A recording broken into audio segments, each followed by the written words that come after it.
Leonid Volkov, un opposant russe en exil et ancien bras droit d'Alexeï Navalny, a été violemment agressé mardi soir devant sa résidence à Vilnius, une attaque qualifiée de choquante par les autorités lituaniennes.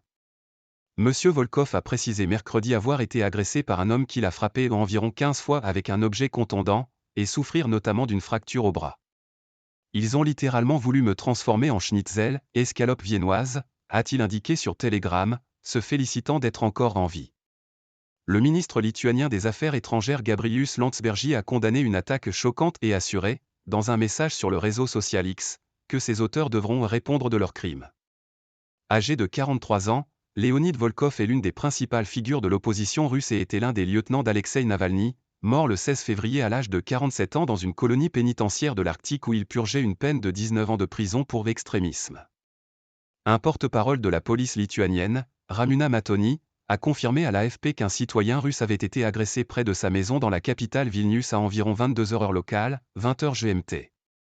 Aucun suspect n'a été identifié à ce stade et plus de détails sur cette agression doivent être communiqués mercredi matin, a précisé le porte-parole. Nous n'abandonnerons pas. Dans la nuit, l'ex-porte-parole de M. Navalny, Kira Yarmysh, avait indiqué que l'opposant avait fait l'objet d'un véritable guet-apens. Il a été attaqué à l'extérieur de sa maison. Quelqu'un a brisé la vitre d'une voiture et l'a aspergé de gaz lacrymogène dans les yeux avant de commencer à frapper Leonid avec un marteau. Conduit aux urgences, M. Volkov a finalement pu regagner son domicile. Nous sommes à la maison.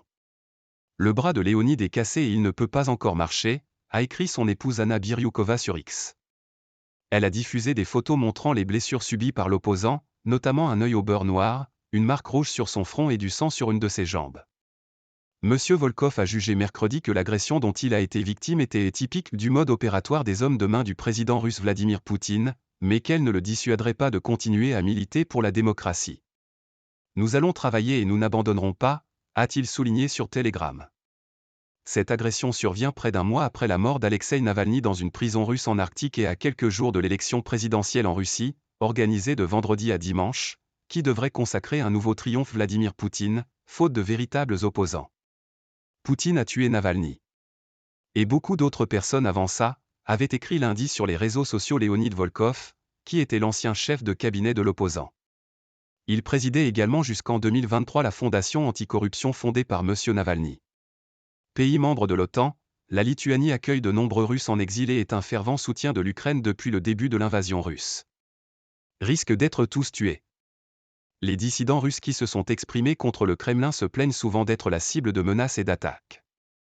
Quelques heures avant son agression mardi, Leonid Volkov avait confié aux médias russophones indépendants Medusa être inquiet pour sa sécurité depuis la mort d'Alexeï Navalny. Le principal risque désormais c'est que nous soyons tous tués. Pourquoi ? C'est une chose assez évidente, a-t-il déclaré d'après Medusa. Leonid Volkov s'est exilé en 2019 comme d'autres alliés d'Alexeï Navalny après l'ouverture par les autorités russes d'une enquête criminelle visant la fondation anticorruption de l'opposant. Les multiples procès intentés contre M. Navalny avaient été largement dénoncés comme étant une manière de le punir pour son opposition au président russe.